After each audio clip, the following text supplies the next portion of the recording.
Hi guys, good morning again. This is Coach Arnel. Nandito na ako sa Sidark Clubhouse. Medyo pabigay na ang aking handle, yung cover, yung overhand, no? Natanggalin ko na siya kasi grabe kasi yung gamit ko ngayon dito sa raketang ito. At may konti siyang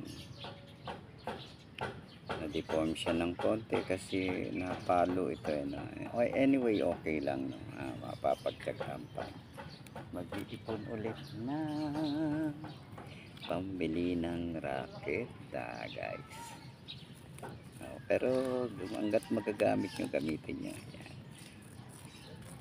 Yan guys, ganito ngayon ang ganyan muna ngayon ang gagamitin ko guys, for the sake na makatipid tayo ng raketa. Yan, tape muna, okay naman siya, no? Pwede naman yan guys, no? Pwede ngang walang cover, no? Yan, ayusin lang natin yung paggamit, no? Dapat medyo matipid tayo kasi nagmahal na yung cost ng paglalaro ng badminton.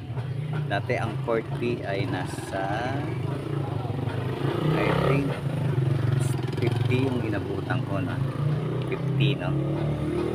50 pesos yan noon.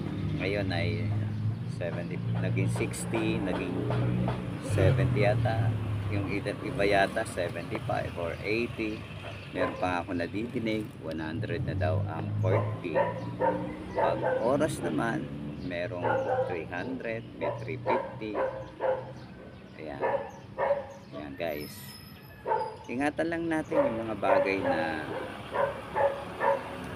pampassion natin na paglalaro ng basketball, badminton. Ingatan lang po natin yung magamit kasi medyo mahal na ngayon yung cost of living, no? Dapat unahin pa rin natin yung mga bagay na mahalaga sa ating pamilya. Guys, eto, I'm Coach Arnel. I say good morning to all of you and thank you sa mga subscribers ko for helping me, na magpatuloy sa